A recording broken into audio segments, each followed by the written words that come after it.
नमस्कार, झारखंड के समाचारों में आप सबों का स्वागत है। आइए जानते हैं आज की मुख्य बड़ी खबरों को। खबर है झारखंड के कोडरमा से। Koderma thermal power sub station में बड़ा हादसा। चिमनी निरीक्षण के दौरान लिफ्ट टूटी। आउटसोर्सिंग कंपनी के एमडी और 3 इंजीनियर 80 फीट नीचे गिरे। चारों की मौत, 100 मजदूर अंदर फंसे। जयनगर के बांझेडी में डीवीसी के Koderma thermal power sub station में गुरुवार को बड़ा हादसा हो गया। इसमें प्लांट में बन रही चिमनी निर्माण कार्य में लगी श्री विजया कंस्ट्रक्शन कंपनी के एमडी समेत 3 इंजीनियर की मौत हो गई। मरने वालों में कंपनी के एमडी कृष्ण प्रसाद गोदाली जो कि नागपुर महाराष्ट्र से हैं, कंपनी के प्रोजेक्ट मैनेजर नवीन कुमार जो कि तेतरपुर गया से हैं, इंजीनियरिंग कार्तिक सागर जो कि राममुल्ला नगर कर्नाटक से हैं और साथ साथ डॉक्टर विनोद चौधरी के नाम शामिल है।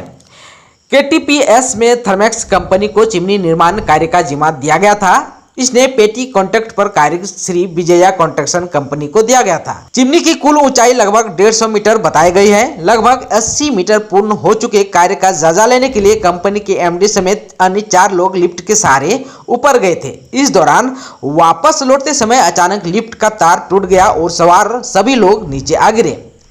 हादसे के बाद घटनास्थल पर अफरा तफरी मच गई। आनन फानन में घायलों को अस्पताल ले जाया गया, पर सभी की रास्ते पर ही मौत हो गई। घटना की सूचना पर जयनगर थाने की पुलिस सदर अस्पताल पहुंचकर घटना की जानकारी ली। घटना की सूचना पर मृतक के कुछ रिश्तेदार भी अस्पताल पहुंचे। घटना के बाद केटीपीएस के चीफ इंजीनियर उदय कुमार की अध्यक्षता में उच्च स्तरीय बैठक कर घटना के कारणों का जायजा लिया जा रहा है। सभी मृतक वर्तमान में तिलिया शहर में किराए के मकान में रहते थे। घटना के वक्त चिमनी निर्माण कार्य में लगभग 100 मजदूर लगे थे, जो काफी ऊंचाई पर चिमनी निर्माण कार्य कर रहा था। इसी दौरान लिफ्ट के तार टूटने और हादसे के होने के बाद वहां अफरा तफरी मच गई। साथ ही चिमनी निर्माण कार्य में लगे मजदूर वहां फंस गए। फंसे मजदूरों को सीआईएसएफ के जवानों द्वारा एक एक कर नीचे उतारा गया। झारखंड में उद्योग लगाने पर 50 करोड़ की छूट, कार खरीदने पर 1.5 लाख की सब्सिडी। जानिए हेमंत सरकार की योजना क्या है। झारखंड सरकार झारखंड को इलेक्ट्रिक वाहनों के क्षेत्र में अग्रणी राज्य बनाने के मकसद से नई नीति लेकर आ रही है। इस नीति की खासियत यह है कि इसमें न सिर्फ निवेशकों को बड़े ऑफर दिए जा रहे हैं, बल्कि उपभोक्ताओं के लिए भी कई आकर्षक प्रस्ताव है। झारखंड में निर्माण कार्य शुरू करने वाली बड़ी कंपनियों को 50 करोड़ रुपए तक की सब्सिडी दी जा सकती है। तो ग्राहकों को 2 पहिया, 3 पहिया अथवा कार या फिर बस की कीमत के हिसाब से 10% तक की रियायत भी मिलेगी। इस प्रकार 2 पहिया की खरीदारी पर अधिकतम 10,000 रुपये तो कार पर 1.5 लाख रुपए तक की सब्सिडी मिलेगी। यह सब्सिडी ग्राहकों को कार एजेंसी के माध्यम से ही मिल जाएगी। शुक्रवार को नई दिल्ली में इलेक्ट्रिक वाहनों के निर्माण को इच्छुक कंपनियों को आमंत्रित करने के उद्देश्य से आयोजित समिट में योजना का विस्तार से खुलासा किया जाएगा। सूत्रों के अनुसार नई दिल्ली और महाराष्ट्र में भी इलेक्ट्रिक वाहनों के निर्माताओं को आकर्षित करने के लिए नीति बनाई गई थी, लेकिन झारखंड में दोनों राज्यों से बेहतर प्रस्ताव दिए गए हैं। झारखंड में निवेश जुटाने की तैयारी, उद्योगपतियों से मिलने दिल्ली पहुंचे सीएम हेमंत सोरेन। राज्य सरकार ने नई औद्योगिक और निवेश प्रोत्साहन नीति के जरिए झारखंड में औद्योगिक विकास का रोड मैप तैयार किया है, जिसे लेकर मुख्यमंत्री हेमंत सोरेन दिल्ली पहुंच चुके हैं। हालांकि भारतीय जनता पार्टी इस कदम का स्वागत किया है, लेकिन निवेशकों के आने पर असमंजस भी जताया है। बीजेपी के रांची विधायक सह पूर्व मंत्री सीपी सिंह ने कहा है कि यहां व्यवस्था सुधारने की जरूरत है, क्योंकि निवेशक तो आते हैं पर उन्हें भगा दिया जाता है। वहीं बीजेपी द्वारा उठाए गए सवाल पर कटाक्ष करते हुए कांग्रेस प्रवक्ता राजीव रंजन ने कहा, अगर बीजेपी वर्तमान सरकार पर सवाल उठा रही है तो उन्हें अपने गिरवार में भी झांकने की जरूरत है, क्योंकि झारखंड में ज्यादातर बीजेपी का ही शासन रहा। ऐसे में वे व्यवस्था सुधार पाने में असमर्थ रहे, लेकिन अब यह राज्य की हेमंत सरकार है जो हर व्यवस्था को धीरे धीरे पटरी पर ला रही है। झारखंड में जल्द खोले जाएंगे 1 से 8 तक के लिए स्कूल, सरकार कर रही है विचार। झारखंड के स्कूलों में क्लास 1 से लेकर 8 तक स्कूल को फिर से खोलने की संभावना है। झारखंड में कोरोना के मामले कम हो रहे हैं। ऐसे में झारखंड सरकार 8वीं कक्षा तक की कक्षाएं आयोजित करने पर विचार कर रही है। इससे पहले आप सबको को बता दूं कि राज्य सरकार ने कक्षा 9 से 12 के छात्रों के लिए स्कूल को खोल दिया है। हालांकि कक्षा 1 से 8 तक के स्कूलों को फिर से खोलने पर आखिरी फैसला लिया जाना अभी बाकी है। 25 अगस्त 2021 को झारखंड के शिक्षा सचिव राजेश शर्मा ने जिला शिक्षा अधीक्षक के साथ बैठक कर 8वीं तक के स्कूलों को फिर से खोलने के संकेत दिए हैं। उन्होंने राज्य भर के सभी स्कूलों को फर्नीचर की मरम्मत करने, कक्षाओं को साफ करने और साफ करने के बाद सैनिटाइज करने का आदेश दिया है। उम्मीद है कि झारखंड के स्कूलों को फिर से खोलने का फैसला राज्य सरकार जल्द ही ले लेगी। मौसम विज्ञान के आधार पर झारखंड में मौसम विभाग की ओर से जारी पूर्व अनुमान के मुताबिक राज्य के उत्तर पूर्वी, दक्षिणी और मध्य भागों के कुछ हिस्सों में गर्जन के साथ मध्यम से हल्के दर्ज की बारिश हो सकती है। इसमें मुख्य रूप से देवघर, दुमका, धनबाद, गोड्डा, गिरिडीह, पूर्वी सिंहभूम, पश्चिमी सिंहभूम, रांची, बोकारो और खूंटी जैसे जिले शामिल हैं। वहीं पिछले 24 घंटे की बात करें तो 24 घंटे में मानसून सामान्य रहा। राज्य के कई इलाकों में मध्यम दर्ज की बारिश रिकॉर्ड की गई। संथाल परगना के कुछ इलाकों में भारी बारिश हुई। सबसे अधिक 102.4 मिलीमीटर बारिश साहिबगंज के राजमहल में दर्ज की गई। इस दौरान राज्य में सबसे अधिक उच्चतम तापमान 36 डिग्री सेल्सियस जमशेदपुर में और सबसे कम न्यूनतम तापमान बोकारो में 22.5 डिग्री सेल्सियस दर्ज किया गया। अगले 1 से 2 दिनों तक राज्य के मौसम में ज्यादा बदलाव के आसार नहीं है। मौसम विभाग के अनुसार राज्य के निचले इलाकों में पछुआ हवा चल रही है। खबर है झारखंड के धनबाद से। सभी वर्गों को ध्यान में रखकर झारखंड में खड़ा हुआ कांग्रेस का संतुलित ढांचा, धनबाद में हर्ष। झारखंड प्रदेश कांग्रेस कमेटी के नवनिर्वाचित प्रदेश अध्यक्ष राजेश ठाकुर, सांसद गीता कोड़ा, पूर्व मंत्री जलेश्वर महतो, पूर्व मंत्री बंधु तिर्की एवं शहजादा अनवर को कार्यकारी अध्यक्ष बनाए जाने पर धनबाद के कांग्रेसियों में हर्ष का माहौल है। गुरुवार को हाउसिंग कॉलोनी कांग्रेस कार्यालय में समारोह आयोजित कर सभी ने एक दूसरे को मिठाई खिलाकर बधाई दी।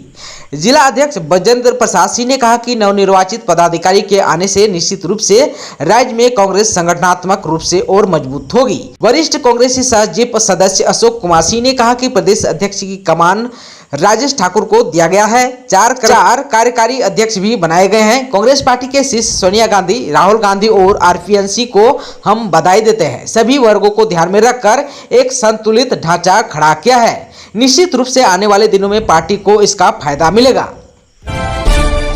झारखंड में हुई थी रेमडेसिविर की चोरी, एसआईटी का खुलासा।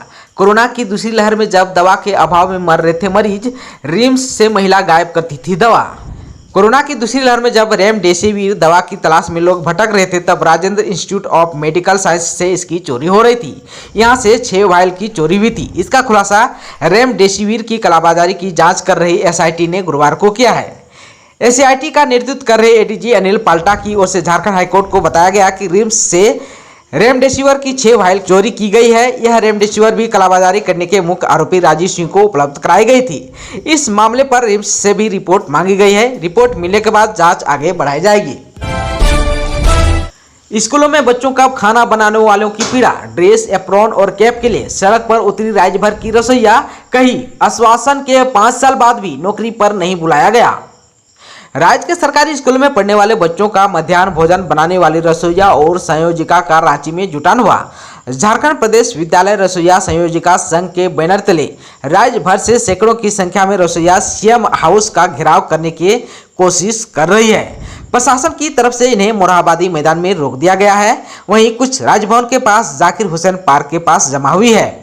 सभी रसोइया और संयोजिका सरकार से साल में 2 ड्रेस, एप्रॉन और कैप जैसी बेसिक चीजों की मांग कर रही है, जो इन्हें नहीं दिया जा रहा। साथ ही आंदोलन कर रहे रसोइया का कहना है कि 8 जुलाई को तत्कालीन शिक्षा सचिव ने कहा था राज्य भर से हटाए गए रसोइया संयोजिका को वापस काम पर रख लिया जाएगा, लेकिन 5 साल बाद भी उन्हें काम पर वापस नहीं रखा गया। ऐसे में सभी अपमानित महसूस कर रही है। ऐसे सभी रसोइयों को तत्काल काम पर रखा जाए। झारखंड के जेएसएलपीएस एवं डिजिटल ग्रीन के बीच हुआ समझौता, 20,000 आदिवासी महिलाओं को मिलेगा लाभ। महिला किसान सशक्तिकरण परियोजना अंतर्गत राज्य की आदिवासी महिलाओं के सशक्त आजीविका के जरिए आत्मनिर्भर बनाने के लिए Jharkhand state livelihood promotion society यानी एलपीएस एवं डिजिटल ग्रीन ने समझौता किया है। इन दोनों ही संस्थाओं ने महिलाओं के उत्थान के लिए एटलस यानी advising tribal livelihood and self reliance परियोजना के क्रियान्वयन हेतु गैर वित्तीय समझौता पर हस्ताक्षर किया है।